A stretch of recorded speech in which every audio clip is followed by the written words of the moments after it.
look at the Bay Area, it's always home. And when I say home, that means I was originally planted there. My ancestors have been there since the beginning of time. So I'm always home. So that's a blessing. But it's a double-edged sword. This other piece of me has to deal with seeing bulldozers pulling up street and not knowing if my ancestors are going to be there as well. And knowing that all the 425 plus burial sites of my ancestors have been destroyed because of development.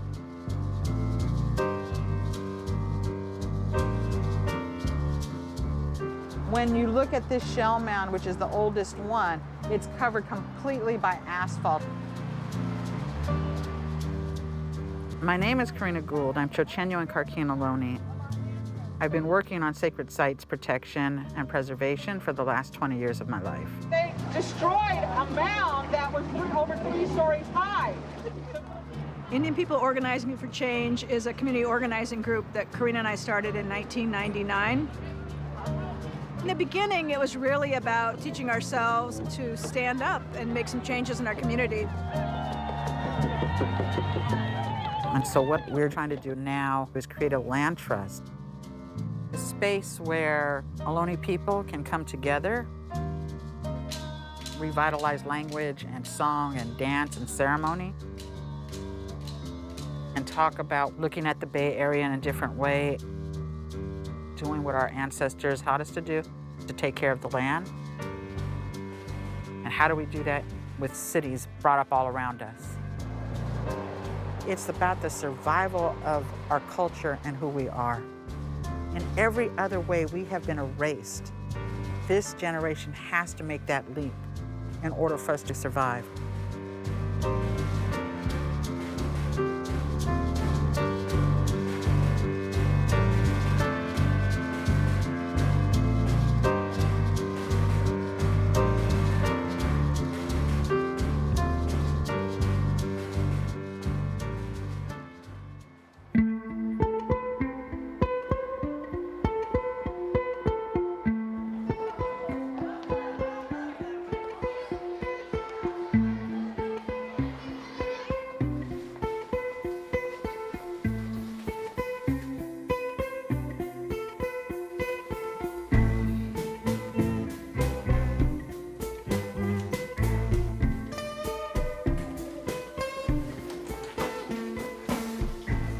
Horshay Tuhe, Ka'atla Shanka, Ka'atla Rak Grina. Yeah, say good morning. Good morning. Oh, good morning. How are you guys? Good. All right. So the language that I just talked to you guys in is called Chochenyo. Can you guys say Chochenyo? Chochenyo. Chochenyo was the very first language that was ever spoken here in Oakland. And my great-grandfather, Jose Guzman, was one of the last speakers of the language. Is that cool? Yeah. All right. Who can tell me who the very first people who lived here in Oakland were? Starts with an O, but it's not Oaklanders. Ohlone.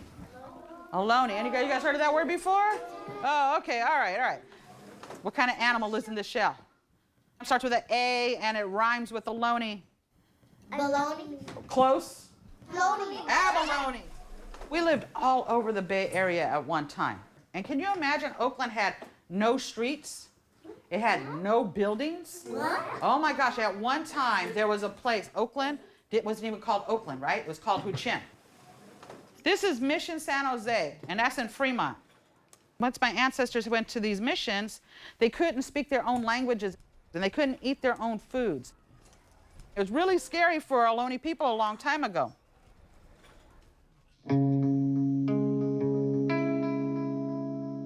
There was particular kinds of colonization that happened to California Indians up and down the coast. The Spanish sponsored the Catholic Church to come in and establish missions to domesticate the native people. They didn't want to get rid of them, they wanted a labor force. The way to do that is to disconnect their cultural cohesion. Native people got brought into the mission, baptized. 90% of the people died. Then the following American period where they were just interested in dead Indians so they could take the land.